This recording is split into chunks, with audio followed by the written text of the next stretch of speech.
I am a doctoral prepared family nurse practitioner, and I currently work as an entrepreneur. I worked Oh, at the VA in Westwood, and honestly, when I completed nursing school, nursing was one of those you had to come in. It didn't matter if you had no experience, it didn't matter if you had a associate's, bachelor's, master's, you were coming in under the same pay grade. VA was the only organization that if you had a master's, you were already bumped up into to a nurse too. First of all, I have to share how I quit. I quit the VA. I was miserable. And I don't, looking back as a mature nurse, I realized that it didn't grow me like I needed. Like it didn't nourish me, like mentally, emotionally. It wasn't even necessarily the workload. It was really the environment. So I worked for them for 3 years. The last year was horrible for me. And I was really in an internal battle because everybody's looking around and saying, like, Kiana, you did it, you made it, you're making great money, but I was really unhappy. And so I felt a lot of, I don't know, stress every time I had to go to work, even when I wasn't at work. So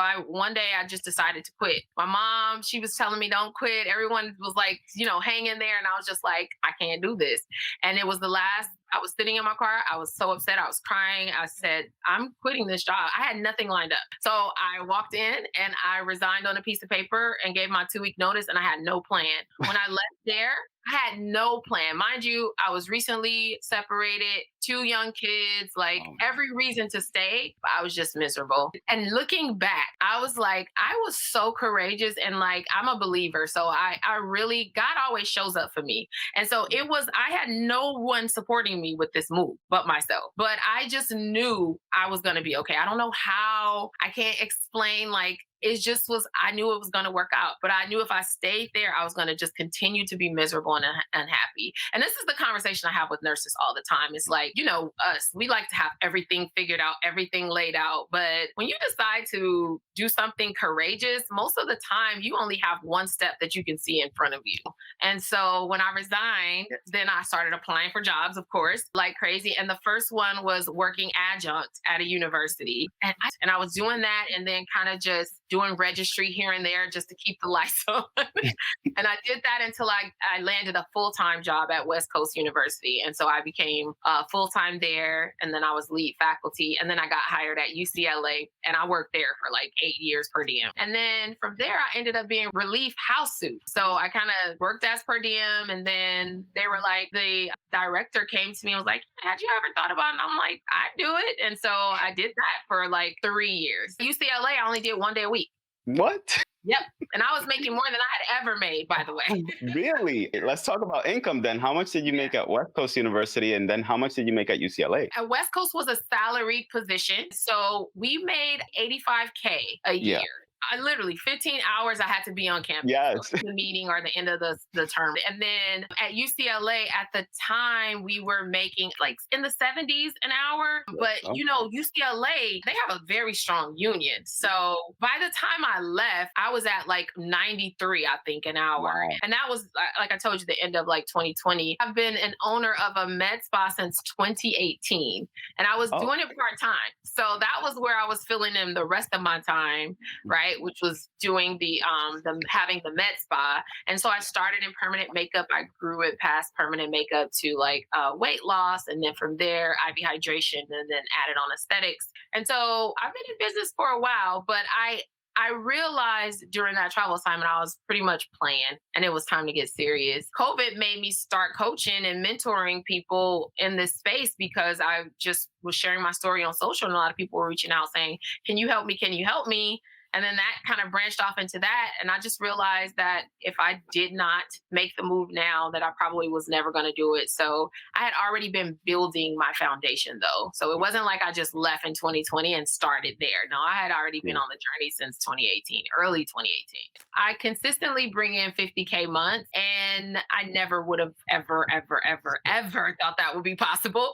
And you would think it would be like, I have arrived, right? Yeah. But my financial goals is like, I'm just going to tell you what I want, because then whatever the finances it takes, right? I want Yeah. a house in another country. We have a house here.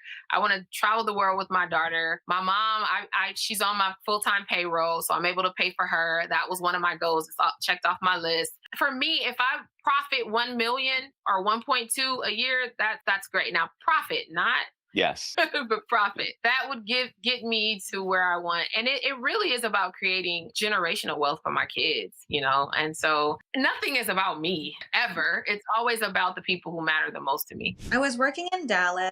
And, that's when COVID happened. A lot of my coworkers were leaving bedside to go to travel nursing. And I was familiar with what travel nursing was. I was familiar with the process. So honestly, I didn't even give my job very much notice. I was honest with my manager and I told her I don't think I could pass up an opportunity like this. So I probably gave her maybe a week, maybe 2 weeks notice. Yeah. But the thing was, she quit too. So I had my mindset that I wanted to do travel nursing. I had started talking to travel agencies and recruiters. And I think my first contract was with ProLink Staffing. And it was actually in Houston, Texas. That was my very first contract that I took. And what made you choose one staffing agency over another? That's a great question. I think it has to do a lot with one, which one's paying the most, but also where you want to go, just because travel nursing is very flexible. I think a lot of people think of it like the military, like they just tell you like where to go and you have no say, but you kind of just choose where you want to go and that actually determines which agency you can work with. And how do you find these agencies? Well, the first thing I recommend to people is just a Google search, and that's because the ones that pop up are going to be the ones that honestly are the most popular, which also means they have the most funding, and they're also very reliable and organized. So right now I'm actually a manager at an IV therapy spa, which is not something I ever thought that I would be doing. Like it's so random, but I got pretty burnt out from working in the ICU during COVID, and my last contract was last year in Atlanta for about 6 months, made a lot of money. But after that, I came back to Houston with the goal, because I live in Houston, but I came back with the goal that I really wanted to buy a house because I was tired of paying rent. But also, when you're travel nursing, you're basically paying for two places. You're paying for Yes. primary residency and then wherever you're staying. And granted, like every contract I've taken has been enough to cover both. But in my mind, it just didn't make sense for the long run. Like, why am I renting an apartment when I'm not even there and I wasn't renting it out?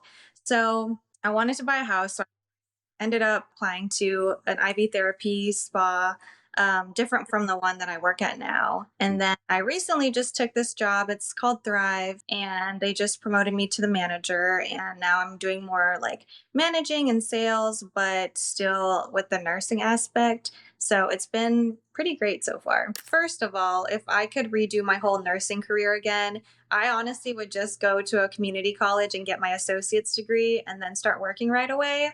It's a lot cheaper, less time consuming, less debt. But I think I would probably do the same thing that I had done before, just because having my background in the ICU, I really feel like I can work anywhere. And I feel like that opens a lot more opportunity just to choose what I want to do as opposed to being limited to, I only have experience in IV therapy and now I'm kind of like stuck with that. I work out of Florida as a UR nurse, and I started nursing in 2016. I started my journey out as an LPN. I kind of feel that I was pulled into nursing. I was a dialysis technician before that. And I guess just between my patients and the nurses that I work with, they just kind of pulled me into it. Just like, you would be an awesome nurse. And so I started looking into it and I found a local community college. So it's Georgia Piedmont Technical College. That's where I went. And so that's where I completed my LPN diploma. So the LPN program I completed for free, essentially. I didn't pay anything. I was able to get a state scholarship as well as Pell Grant, and it completely covered my tuition, my books, my supplies, paid completely for that with a refund every semester. And on top of that, there's a program called the WIOA program. It is basically for those who are not working and, just trying to maybe change their career field or just trying to find a steady, income.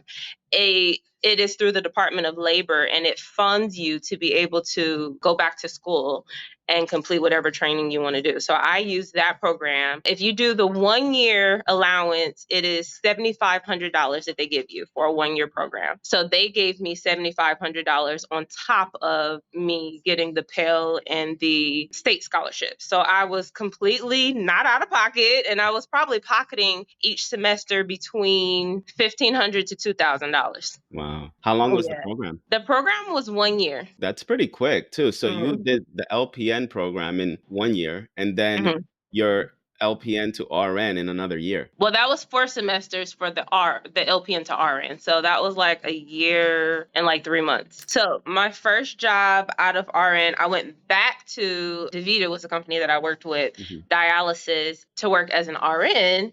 And I didn't like the role as an RN, so I left shortly after that.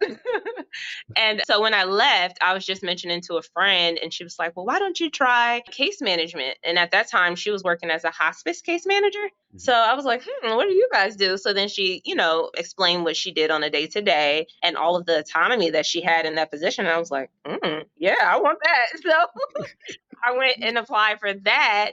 And what helped me get into that position without experience was that I worked as a home health nurse for a while. So then they were like, oh, yeah, this is something you can do. So then I started as a hospice case manager after that. And I loved it. So for my master's degree, I took the flex path route of school. So I went to this school called Capella University.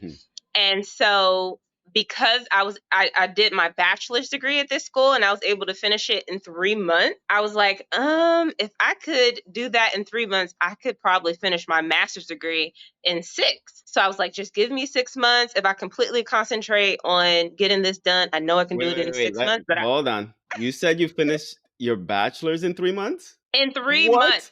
How'd you For do that? 2,200, you know what? Let me give you the exact number because I said I'm going to write it down. Okay. Actually, it was $1,790 that I paid for my bachelor's degree How? with Capella How? University. Because this school is not like a traditional college. You actually pay for a term, and however many classes you complete within that term is however many you complete within that term. So if you complete all of your classes that you need within one term, you're done. And that's what I was able to do. How many classes were you taking? I needed, for the bachelor's degree, I think it was like 11 classes because one of my prereqs didn't transfer over into the college. So then they made me retake, I think it was, which class was it? Computer comps or something like that I had to retake. So then my actual bachelor's degree classes was only 10. So once I finished that, I was done. How can you do or take 10 classes in 3 months when nurses are struggling to take 3 classes in 3 months? I think your method is even better because you can start working as an LPN while you're making money as an LPN, gaining experience, then getting your RN in like a year and 3 months after you become an LPN. I think that method is just probably one of the best methods I've heard of so far. And it's going to be pretty hard to top that when you realize that you've only paid a few $1,000s for the entire process. Well, for the bachelor's degree, it was $1,790. And then for the master's degree, I paid $2,047, bringing a total of $3,837 for those 2 programs. So my mind is blown. My mind even to this day. I graduated with my first degree in 2016 with health science because, again, I was in school on a track. I didn't know that I wanted to do nursing. So I graduated with my first degree in 2016 of health science. And then I did an accelerated nursing program and graduated in 2017. Wow, accelerated. Damn. So that's how did you find the accelerated program? Because a lot of people ask me, is it as rigorous as, any other bachelor's degree? So I felt like it was great for me because it was the only thing that I had to focus on. I feel like when you are in undergrad, still doing your degree, you're also focusing on other extracurriculars. You might be applying for other things. But when you're doing an accelerated program, it's just 100% all nursing. So it was, I won't say tough, but it was interesting. That's how I describe it. And why did you choose travel nursing? I feel like in 2014, when I had this awakening that I was supposed to become a nurse, I was in Costa Rica. So it just made me feel like, is there such thing as a nurse who can travel but still be a nurse? So I started doing my research about travel nursing in 2014.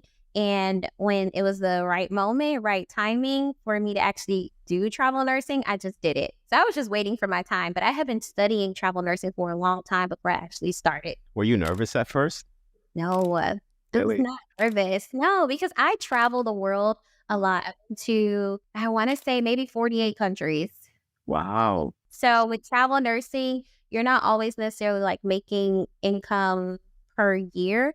I can just say, okay, I know how much I made on these contracts. So I know Johns Hopkins, that contract was like $1,800, then it went up to like $2,500 a week. And I did that for 13 weeks. And I went to Arizona, made like $20K a month while I was working in Arizona for 3 months. So that's like $60K. Then I went to Mayo Clinic. I was making $4K a week. And I did that for 13 weeks. So 16,000 times 3, which should be 48,000.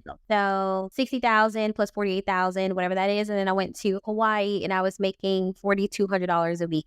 So another 48, almost 50,000. So you made about 180 that year. For that year, yes. Yeah. And then the following year, which was 2021, I only took contracts where I was making $4,000 a week or $5,000 a week. Wow. Yes, I'm telling you, I was very strategic, and it wasn't just about me making a lot of money. It was just more so, it's not about how much money you make, it's about how much money you keep. I would like to know what kind of mentorship programs or courses you took to get to where you are. So I did not know that I was going to be investing in a mentorship program. I'll just put that out there. But that was such an exhilarating moment for me in my life because I made a decision for myself. And the hardest thing for most people to do is to just make a decision. Just make a decision. And whatever decision you make, live with that, stand on that. So I knew me investing in this mentorship program, I was actually going to do the work. I was going to do whatever it took because I knew that I wanted to retire from nursing. I didn't want to do it at 65. I wanted to do it at 28. So I was going to do whatever it took. And yeah, like I didn't know that I was investing in a program. I just thought that I was going to like an event, like a workshop or something. But his name is Nehemiah Davis, and he's one of the most incredible people I've ever met in my entire life. And then June 2022, I made my first $13,000 in a month, and I've been making anywhere between $10,000 to $60,000 literally every single month since then. So for me, I started, trying to learn about business and learn about entrepreneurship. I tried to do it on my own by myself for 5 months. And then I invested in a mentor. And then the next month, I made my first 5 figures in business. And then just more and more and more after that, I realized, okay, Christina, if you want consecutive wins, you're going to have to invest in mentorship because they're going to help you get there faster. The mistakes that you are thinking about making or things that you may not even foresee, they will help skip over that to get the results that you want. And that's honestly how I was able to retire last year, by investing in a mentorship program. I was born and raised in the Philippines. I moved here when I was 19. I just turned 32 last month, and the journey has been incredible. I wouldn't have it any other way. I mean, it was a struggle to assimilate at 19 years old, uprooting your life. I finished college at 19, by the way. Wow. So it is a common thing to finish college a little bit earlier because at the time we didn't have that K-12 program, and you would basically just kind of get thrown into college and then take the boards. I graduated high school I think around 16, so 17, 18, 19, 20. Oh my gosh. Yeah, so like 15. Yep. Yeah. So it is a common thing, and it was perfect timing because at that time they were trying to get me, to immigrate before I turned 21. So I finished my boards, I got my license, and then it was just a matter of time until I sat for the NCLEX here. Fun fact, I was actually a radio DJ back in the Philippines. I did that in high school, not in high school. I did that as I was finishing high school and kind of, supplemented my income. So the side hustle gig was kind of like, it just became second nature to me. So different states require a lot of foreign educated nurses to take different kinds of exams. And one of them was CGFNS. I forgot what it stands for, but it was like a 400 or 600 question test. Wow. I actually took it twice because I just wanted to take it the first time. I'm like, it's just easy. I know this. Nope. I had to prepare for it. And it's exactly why I didn't prepare for it, because I thought that and the NCLEX were basically the same thing. but they're not. NCLEX is like what, 125 questions, pass at 75. But this one was like 400, and I was like exhausted in the middle of it. I think at the time, and this is what I talk about with my clients and a lot of new grads and a lot of new nurses, is that they're so afraid to go against the grain of wanting to get into the ICU or the ED. Like, that's the pinnacle of nursing is what we consider it. But then at that time, I didn't know that, I didn't know better, because all I wanted to do was get into a hospital, get that ICU experience. And then I thought that would catapult me into all these other amazing things, which it did. But if you're dead set on something, that kind of limits your options. And nursing has a ton of amazing non-traditional nursing specialties. There's forensics nursing. There's, you could work for a medical device company, insurance, PIC nursing, which is what I do full time. But I wish I knew not to pigeonhole myself, so early on in my career. So I am a vascular access nurse, also known as a PIC nurse. What I do and where you can find me is either in the hospital or in the community. So majority of PIC teams are in the hospital. They place PIC lines and midlines and sometimes difficult ultrasound guided PIVs. PIC lines are essentially long IVs that are inserted at the top of the arm right here, and the tip of it ends in the largest vein of your body, and that large vein can handle any kind of medication that you need. And it takes a specialized training to place these lines, and that's where the PIC nurses come in, because this is all we do all day, every day. Jason, the things that have happened this year, just by putting myself out there and really shifting the mindset of I have to do this to I get to do this, really changed it up for me. Like, I had access to all these things. It's just that no one teaches you that you do have access to that. I pretty much started my career when I came to the States, and this was through a visa lottery. So came into the States, my original location was Columbus, Ohio. And, at the time, my uncle was like, nursing is the thing. You got to go to nursing school. Income is good. You're going to get a job right away. So I was just, following the lead. I was like, okay, cool. No background in nursing whatsoever. And I went into nursing. When I started traveling, one of the things I got into was thinking. It helped me. I tried to figure out what it is I want for myself. Like, what do I want to do? Sometimes I'll come home, I'll be like, then what? I stumbled upon this nurse. I remember she was heavily pregnant and she was looking like she was about to have a baby. And I was like, oh my God, you look real like you're about to have a baby. When are you due? And why are you still walking? I said, in that condition, I don't want to be walking. So I asked her, she's like, well, we just need these extra hours just in case. So that was an adjustment for me. I'm seeing myself not trying to walk when I'm heavily pregnant. And then I was like, how can you not work when I swear to God, literally Googling how to retire, right? Then I'm on YouTube trying to figure my life out. How can I make money not working as a nurse? And then real estate popped up in front of me on YouTube. So I got intrigued on real estate and I started to find out different avenues on investing in real estate. I remember at the time, my coworkers were like, oh my God, you need a lot of money, girl. You must get a lot of money to invest in real estate. And I was like, how can you invest in real estate with no money? I was just trying to get out. So that's what I started doing after seeing that nurse with that big belly. And I'm just like, I don't want to do this. I don't want to come into work, but I have to find another way to make money, because if you're not working, there's only so much money that they can pay you until after a while, then they stop paying you. And I didn't want to be in that situation. Pretty much to me, that was where reality kicked in for me. And I started Googling stuff, YouTubing stuff until I stumbled upon my first mentor on YouTube. I just signed up for one-on-one mentorship. And I said, I want you all to myself because I'm brand new and I don't know what I'm doing. That was about $5,000. That's actually not as high as I was expecting it, believe it or not, because I know nurses that are charging $30,000 for a mentorship program. Yeah, that's pretty good. That's pretty good. So, and another thing is that if you can pay for it, pay for it. If you see the value in it, do it. Because it will get you to where you want to be. And that wholesale, that program, $5,000 alone, more than quadruple that. But I've had a lot of opportunities just getting in the room personally with him. Wow. So how did your first deal go? And for people who don't know what wholesaling real estate is, can you explain it to them? So wholesaling real estate means that you get a house. I, Christy, get a house and give it to you. And I have a house for sale, and you approach me and you say you're interested in my property. You're gonna pay me $10,000. Okay, I'm interested in your property, but I'll pay you $10,000, and I'll sell it to Nicole for $15,000, and I'll take the difference in between. So my negotiation skill to get your house for $10,000 and sell it to Nicole got me a difference of $5,000, and that gets into my pocket. And how much would you say you're generating on average now on a monthly basis? I would say about 30,000. Wow. Don't get me wrong. That could come from one deal, or it could come from 4 deals. But I pretty much structure my deals in such a way that I'm getting 30,000 if that's the only deal I have to get for the month. I've been a nurse now for over 5 years.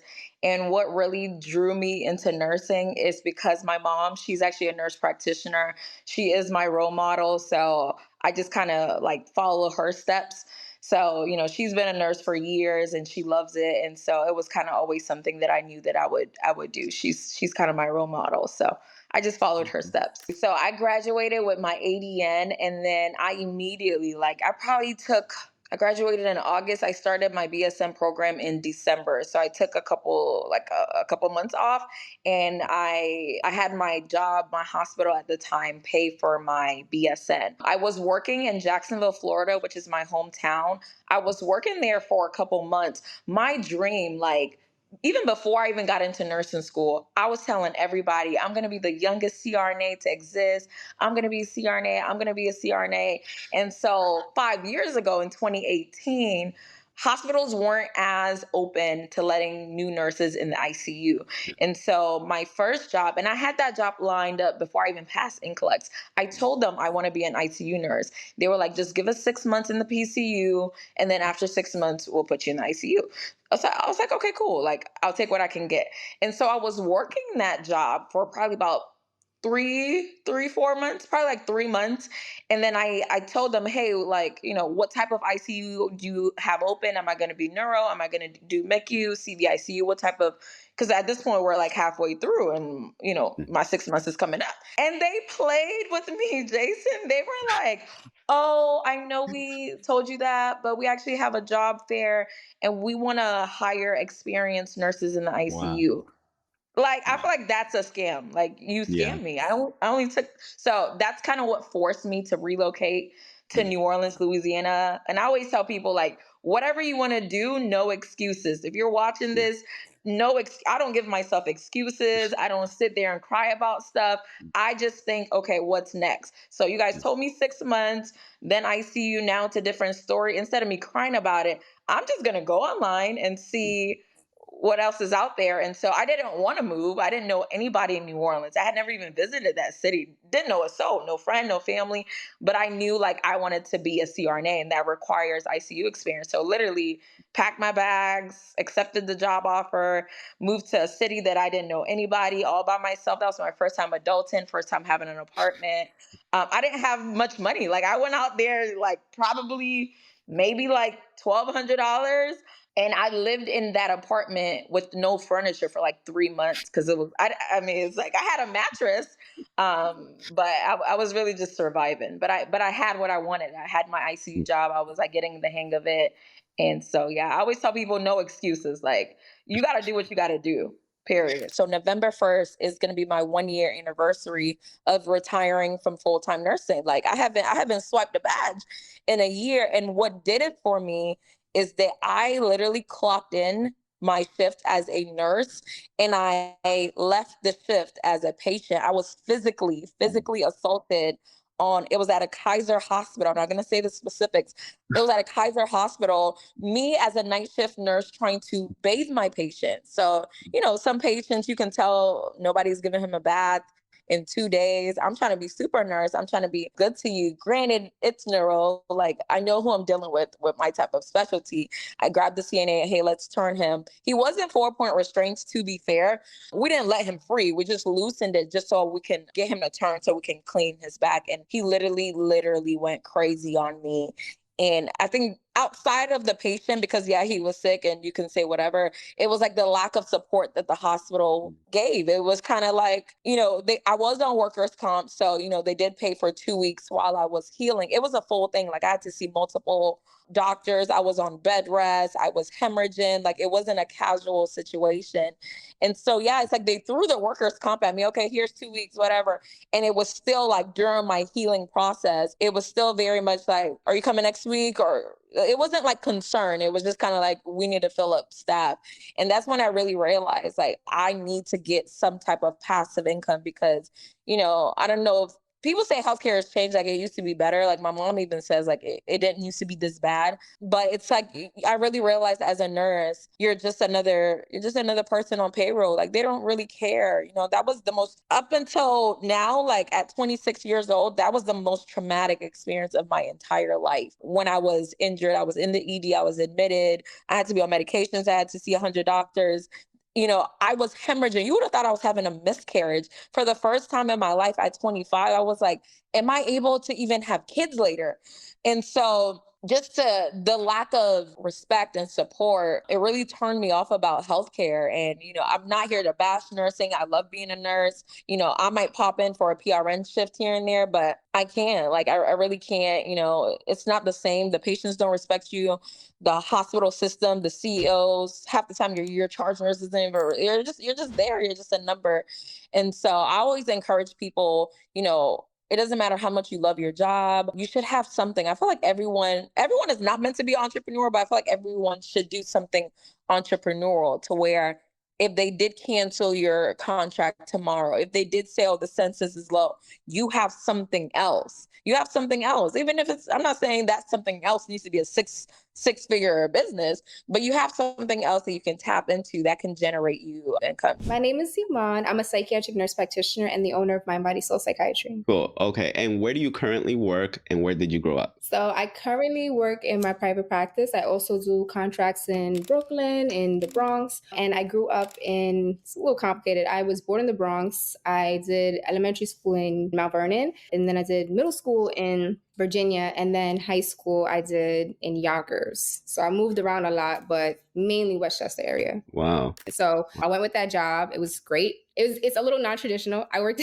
as a correctional RN at Rikers Island. I did not know it was Rikers Island. I didn't know it was Rikers. I did not know.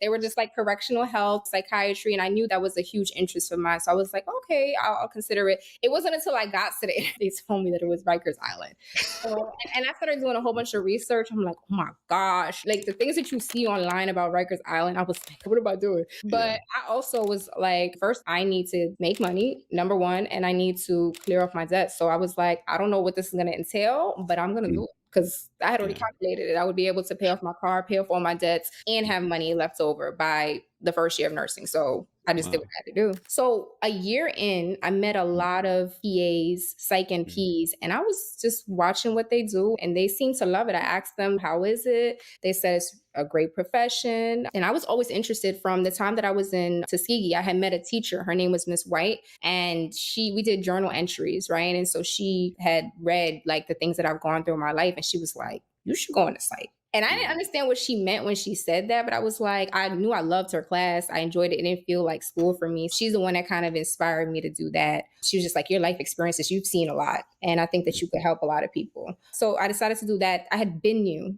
from Tuskegee that I was going to do that. But like I said, I did med surg just like everybody had recommended, get your experience or whatever. So that's why I said corrections was a natural segue because there was psychiatry there. So when I was meeting with these NPs and they're telling me like how their job is, I'm like, this is what I want to do. I know. So a year after working there, I applied for NP school. Wow. And how rigorous was the program, in your opinion, compared to nursing school, your bachelor's? Yeah, to me, my nursing program was extremely rigorous. And added on top of it, my professors, they're so intelligent. And they also had this kind of thing where they felt like you as a woman of color, you need to be very good. So So to me, their training and like that schooling was extremely rigorous. That was a whole nother level. I found, for me personally, in comparison, I found the NP school to be easy. And a lot of people who are watching this video, they don't realize that the way I found you was because this guy who does like these salary transparency videos was interviewing you in New York City and asking you how much you earned for a living and what you did for a living. So when you mentioned that you were earning, what was the number that you said? $600,000. $600,000 per year. And then he asked you what you do for a living and you said you were a psych NP and you have your own private practice. I was like, I need to have you on this show. But what was the process of you getting to the point where you're now making like $600,000 a year? Like, how many hours are you even working per week in order to make that much? I work 4 days a week and I work from 9:30 to 8.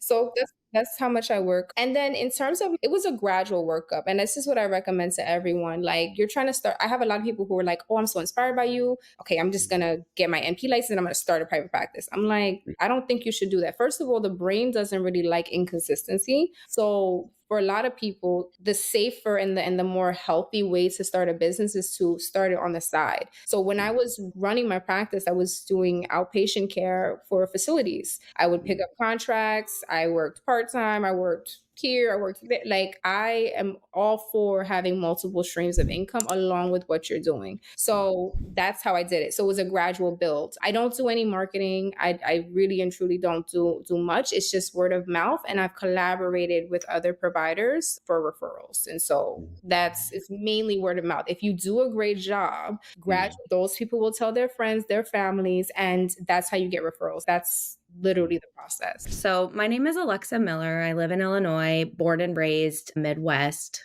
living forever. I'm 32 years old. I have 2 kids. I have been a nurse for the past 10 years. I hit my 10 year in August. I started out in med surg on nights, like pretty much every new grad, and really didn't know what I wanted to do. I dabbled a little bit in OR trying to get out of the med surg field. And then I found NICU. I had been in the NICU the last 8 years before literally 2 months ago, quitting that job to become a full-time digital marketer to find my voice online. I accepted a nurse educator role within my NICU nursing department. And that took me, I think that took me onto a whole new level with speaking to people, kind of coming out of my shell, realizing who I was, and then also realizing that I could share what I already knew with people. And then how it led into the digital marketing world was obviously wages and life-work balance. I don't believe in work-life balance. I believe in life-work balance. So getting there was like, how could I share what I already know with the world and get paid for it? So that's how I ended up on this like year-long journey of how could I go about doing that? Let me just like dip my feet in the water here and try to figure out what it is that I could do online to try to monetize myself. So I gave up a lot of the nursing stuff to move to the wealth niche. And eventually I was making so much money in the wealth niche that I was like, why am I in this toxic environment? I'm done. I just want to be done. I think I've made my mind up. I just want to be done. Because they were even saying like, oh, we'll take you PRN. Are you sure? And I'm like, PRN for what? $29 an hour? I'm not kidding you when I tell you I make at least $1,000 a day. What? Today alone, I have made, before noon, when I checked my statement, it was over $3,000. Why would I continue to go to this toxic place that wants to pay me $29 an hour when I'm the freaking expert here and you guys, you don't want to pay me anything more for what I know? What was the value, the amount of money you were making at the time that you decided it was the right move for you to make? A lot of people ask me this. My salary, and this isn't take home, my salary in that nurse educator role for a full-time nurse educator that I feel like needed to be a 3-man job, but it was a 2-man job. I got paid $70K for that role. That's what I was making up. And that wasn't take home. What happened was in November, some decisions were made in leadership that I completely was like, you just set us back 13 to 15 years. And then in September, I made $17,000 that month. And then in October, I made close to $36K. Oh my goodness. Then November hit and I ended up making $30K in November. But leading up to that, because I quit the week before Thanksgiving, I think it was, I'd given my 2 weeks in September. My name is Sophia, and I am a traveling nurse practitioner, and I've been doing that for the last 9 years. So my first job was as an LPN, and I was doing home health. That job was pretty easy because I guess covering a night shift for pediatric patients who had like a trach tube or G tube. So it was straightforward. The patient was sleeping and I would just be at home monitoring them. I think the hard part was staying awake during the night shift. And then as an RN, I actually didn't work as an RN technically. I only worked as a nursing instructor. I was teaching RN students. These are like second generation career students. So for example, they're an older age, like 40s or 50s, and they're learning nursing as a second career. And then afterwards, my first real job was as a nurse practitioner. Wow. So you skipped the bedside altogether, it sounds like. Yeah, I mean, I know it's controversial when people say, oh, you have to have some RN background or acute care background to be a successful nurse practitioner, but I do not agree with that. Can you talk to me about the pay differences between being an RN instructor, then becoming a nurse practitioner for 3 years, then going into travel nursing as a nurse practitioner? What was the pay difference between those 3 different roles? Yeah, so my first job as an LPN in home health, I made $16 an hour, which, you know, is nothing now, but as a teenager, felt great. Then my second job as a nursing instructor, they actually paid pretty well. It was like $40 an hour, and that was using my RN license. And then my first job as a nurse practitioner, I was paid $45 an hour. And Florida is known to be like a low-paying state, so the pay varies depending on the state, similar to RN. But after 6 months, I negotiated a raise to $60 an hour, 60, just showing that I was very efficient and productive. And then my first locum tenens traveling P assignment, I ended up making $70 an hour. All right, so you paid off all of your debt. You've gotten these jobs. What is your goal in life? I know you said you take 3 month sabbaticals, but what is the plan for you in the long term? Yeah, it's funny because the last 9 years being a traveling NP, I've worked in 10 different states. I counted, I worked in like almost 30 different clinics, and I had found the FIRE movement, the Financially Independent Retire Early movement, I want to say in 2019, so right before the pandemic. And that was through this couple on YouTube called Our Rich Journey. I don't know if you've heard of them. Oh, yeah. Yeah. Oh, I follow them. Yeah, they're awesome. So they retired early from California and they moved to Portugal by 40. So when I saw that, I was like, oh, I had no idea you can just retire at any age. So fortunately at that time, I had already been investing pretty well, but I looked at my numbers to see, oh, how far away am I from retirement? And originally I was planning on, you know, maybe pulling FIRE once I reach 1 million. But once I reached that point, I decided I did not want to give up my career completely because, you know, nursing is just part of your identity. And the nice part about doing traveling NP is I can work as little or as much as I want. So I've been trying to cut down on how much I'm working. So even while I was working as a locum NP for full time, I was only working usually 8 or 9 months a year, but I've cut down to try to do 6 months a year. That way I can spend more time doing other things that I enjoy, which is I love traveling abroad as well. And in my free time, I've been to over 50 countries and I want to continue traveling. So as far as my goal, I guess my goal is to let my net worth continue to compound. I do feel like I have the ultimate life hack because my expenses are low because of being a traveling NP, and it's also flexible. So I can do, you know, everything I like, which is working somewhat and then traveling for fun and spending time with people I care about. My name's Aisha Allen. I am currently a nurse anesthesiologist and a real estate investor. I got my degree in 2014. That was my RN degree. And then I became a CRNA in 2019. Wait, you got your RN in 2014? Mm-hmm. That is after me. And you became a CRNA? Yes. I feel like a loser right now. No. I just had a plan. So my first nursing job ever, I wanted to be a cardiac surgery ICU unit. At the time, there wasn't much information out there, and I knew that would be a good learning opportunity for me to go into CRNA school. I was a vascular ICU step-down nurse for 6 months while I was looking for an ICU position. So I just took the first job that there was. And I would show up to nursing managers' offices in the morning after night shift. But I was a new nurse. I was just hungry, right? I'm like, I want to get into this job. So month 6, I ended up getting the number to a recruiter and called them. And they said, actually, this cardiac surgery ICU is opening up. I met with him. He called me in for an interview. And I was hired on the spot 6 months in as a new grad. And I worked there about a year. And then I applied. And I was like, I'm going to shoot my shot. My application looks good. I was a D1 athlete, right? So let me apply. I applied to 2 schools. I got accepted to both and started in 2016. So how did you fund your college tuition? I had a partial scholarship from the soccer, but 25%. It wasn't a full. And then I took student loans out. Okay. And do you remember how much you ended up taking in total? My total amount when I was done was around $70K.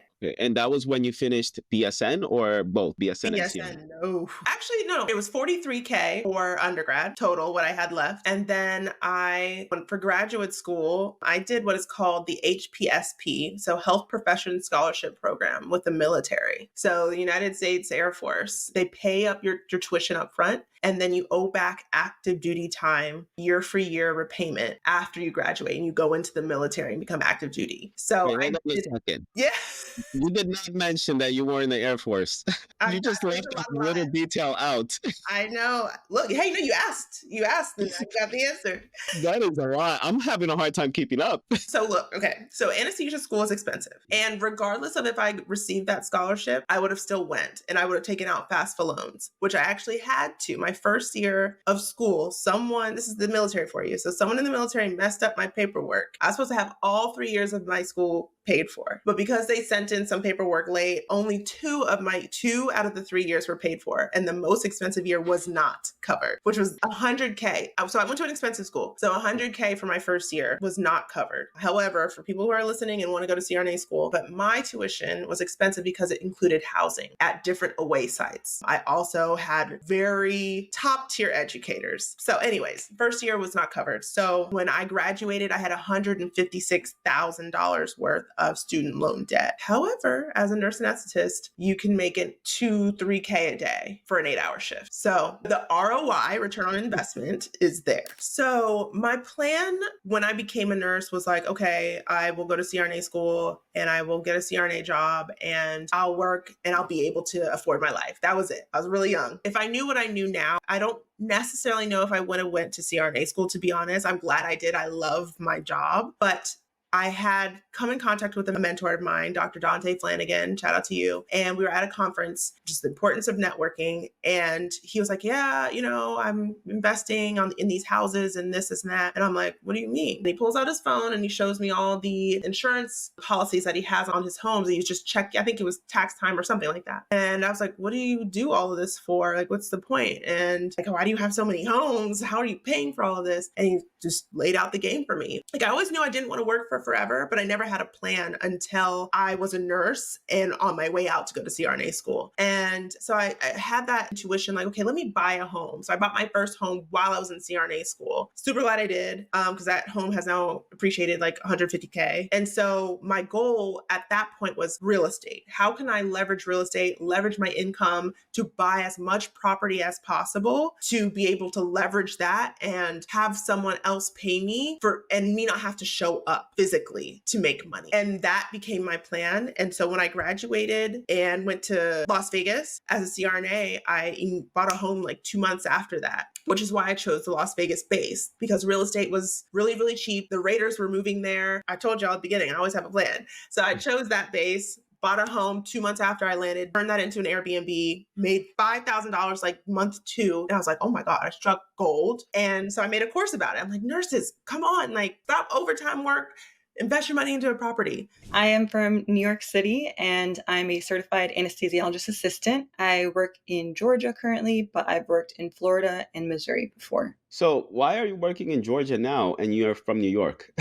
Yes. So this is a common question and an important question to answer in terms of anesthesiologist assistants. We're similar to CRNAs in our daily responsibilities, but we have different state by state laws. So in terms of private practice, anesthesiologist assistants work in only 20 states in private practice. But technically we can work in the Veteran Affairs, but we don't really do that. So I went into the profession thinking I wasn't going to return to New York. And of course, when you have ties, somehow kind of you get back to where you're from. So I go back and forth to New York and my states and where I work. So I completed my bachelor's in New York City in one of the public school systems. And then I had a lot of pre-med prerequisites, and there were at the time 12 schools in the country, I think. So I applied to as many as I could, which was 3 at the time. And the programs that I got into, I ended up deciding on Nova Fort Lauderdale. Okay, so do you need an associate's or a bachelor's degree to get into one of these programs? You need a bachelor's degree. Is there a specific degree that you need? Like, can you go into it with like a math degree? So that's a good question. So a lot of people wonder, what degree do you need? What is going to be like the magic bullet? Like what covers everything to get into the program? There's no specific degree that anyone needs to get, but there will be prereqs like organic chemistry, biochemistry, calculus. So someone could come in from a business background, and people have transitioned from that, but they still have to take the prereq. So I'm an extension of a physician's care, basically like a physician assistant in anesthesia. So typically my day looks like I wake up, I go to the hospital, and I set up my room. I look at the anesthesia machine. I look at the patient that I'm going to be treating. And I also look at the surgery and what type of anesthesia plan we will need. Sometimes the anesthesiologist, when I get to the room, already has the plan written out. We'll do general anesthesia with an endotracheal tube, but sometimes they don't. So, and there's also a lot of flexibility on what you could do for different surgeries. So if they're not already set up, they don't put out the plan, I could also read what the surgery is and have an idea of what type of anesthesia plan it will be. So I start setting up the anesthesia machine and my equipment that I need. So my audience, most of them are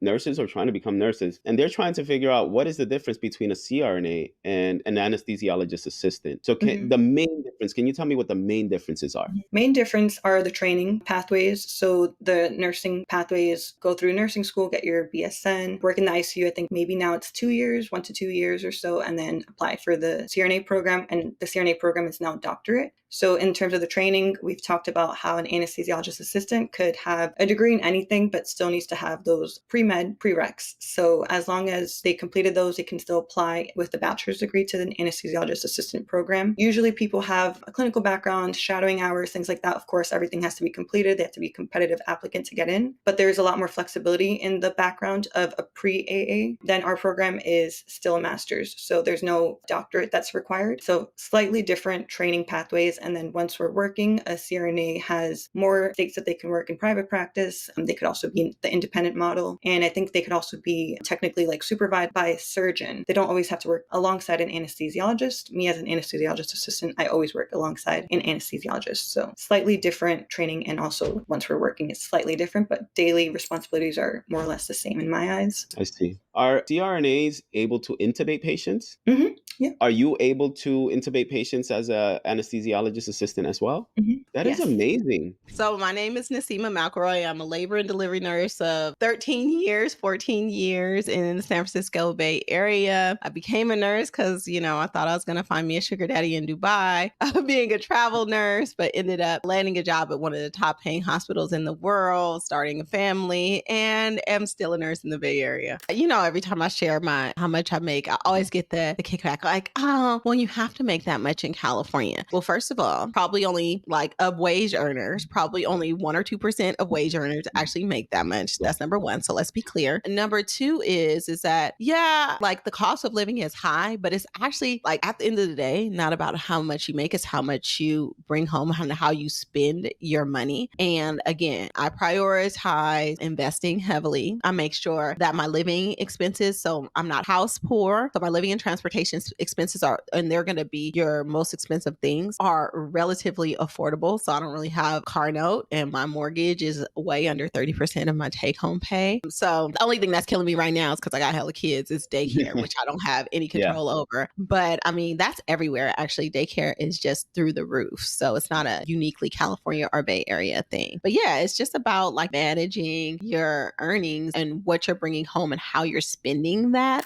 We talk about money a lot because money is a tool, right? We talk about money as a way to create your life by design, right? The life that you deserve to live. And a lot of people are just going through the motions in life and don't understand that they have more control over their life. And a lot of it is around making sure that their money is working for them. I like to say understanding money, if you live in life and you understand money, life is really, really easy. But if you don't understand understand money, life is really, really hard. And the people that are living easy are the ones that have like understand money is ingrained in what they do, and they use it as a tool to get what they want. People that are struggling with money are people that refuse to get outside of their comfort zone and just try to understand how to make money work for them. So we try to help y'all. We've tried to put y'all up on game. And a lot of times, actually, and I'll share this often, if I would just put my head down and be a nurse and make my money, I'd be a lot richer than, me trying to help y'all out there. Okay. Y'all think I make a lot of money on this influencer space. Okay. I really don't. I really put in a lot more money than I actually get out of it. But at the end of the day, anytime I get those messages like you've helped me achieve X, Y, and Z, or I moved here because I saw, what you guys are doing and I want that for my family, that's what matters. So I really do this from the bottom of my heart. I share my income from the bottom of my heart because I want people to understand that they can win with money. I want people to understand what's possible for them and from somebody that looks like them, Absolutely. So my name is Lovely, and I'm currently a PRN travel ICU nurse. I currently live in South Florida and I work in Southern California. So PRN literally stands for pro rata, so it's as needed. So typically we don't work on compare it to a contract. So I don't have a contract. So I don't have a set schedule, set days. I'm literally just credentialed with a couple of agencies and I work whenever I want to work. I just pick up shifts at my leisure. And whenever there's an open shift, if a hospital has a higher census, less staff, then I just come and I plug in the different spots that they need. How would you describe your experience working as a med-surg nurse? Because Monica works as a tele-nurse, and every time she's floated to med-surg, she hates it. I hated it. I hate no shade to med-surg nurses. I love y'all. Y'all are the backbones of the hospital, but I can't do it. If you couldn't pay me $1 million to go back to the floor, I just can't do it. I think it's just, I don't know. It's like the patients are just, because I'm so used to seeing critical patients. So it's like when I see a patient that's on the med-surg floor, that's like walkie-talkie. It's just me, I just get so bored. I love to be on my toes. I love seeing patients that are on drips that are crashing. That's my speed. But it's just, seeing a med-surg patient pressing the call bell for a turkey sandwich, it's like, oh, really? I forgot to ask you, when did you graduate? What year was it? This was 2016. I started my med-surg job April of 2017. Oh, okay. So you've been a nurse now. You've been working as a nurse for 7 years now. Yes. So you ended up taking this job with Crucial. What was the contract terms? Like, how much were they offering and for how long? Well, both rounds are essentially the same. So it was, you basically got, I believe it was $120 an hour. That was the base. And then the OT rate was like a time and a half. And that was after 40 hours. So I don't remember exactly. It was like 170 or something an hour for OT. And you were scheduled to work 6 days a week. You got 1 day off and the hospital would tell you what day that was. And the day was the exact same. You wake up, go to the bus, work at the hospital and come back to the hotel and you were drained. So you had no time to do anything but sleep and do it again the next day. And how long was that contract for? The first round, it was 10 months. The second round, I want to say maybe 5 or 6. It wasn't that long because this was the very tail end of COVID. But that's still a long time, 5 to 6 months. Yeah. Because you were still making like 10K 3 months? Yeah. Oh my gosh. That's why I get so mad at myself because people are like, where's the house? Where's the car? Like people were buying houses cash left and right, real estate popping up everywhere. And here I am just being stupid with the money. Do you know how much you made that entire year? Yes, I think I made just between start to finish, well over $1 million, well over. Only because I did my taxes, so I had to $1 million. Hold on, $1 million. Yes. Okay, you know what? Is there any way you can show me proof? Let me see. People will ask, so I want to be able to see. W2s? Yeah, because people will say she's lying. She's lying about that. No, I know.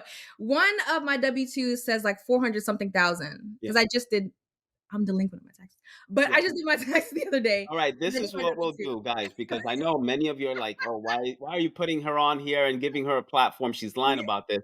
I'm not lying. We're going to show, even if it's not $1 million, I want you guys to see how much Lovely was able to make this year. Okay, so you worked for Crucial in Houston for 5 to 6 months. Yes. Then what did you do? And I found an assignment in California, and that was for vaccinations, because that was around the time that vaccinations were really heavy. Transition over to SNAP nurse. That was a very final COVID assignment that I did. I was getting paid $1,000 a day, and I was working 5 days a week. I want to know, why did you decide to get your California license? You could have gotten your license for Texas. That's true. Why California? To be honest with you, it was more so the ratios, because when I was in Texas, the ratios were not good. It was rough. It was rough. But I knew that my friend told me in California, there's like laws that are passed and they actually like exercise those laws in the hospital. So it's like, what really got me was a resource nurse. I was like, I've never heard of that. Not in Texas, not in Florida. We don't get that anywhere. Not even in New York. We didn't get a resource nurse. But it's like, oh, you have actual breaks. Like in Florida, it was like, did you take a break? Oh, you didn't? Oh, okay. Well, I don't know what to tell you. But like in California, it's like, take your break. You have to. I've never had a break outside of a 30-minute. So it's now that's like, I get a 15 and a 30. Some places I get 2 30s. It's like, what? So with that, coupled with the ratio, was what made me like, okay, California is where it's at. If you enjoyed this video, then watch this video here where I speak with a psychiatric nurse practitioner who built a private practice from the ground up and now earns over $600,000 per year.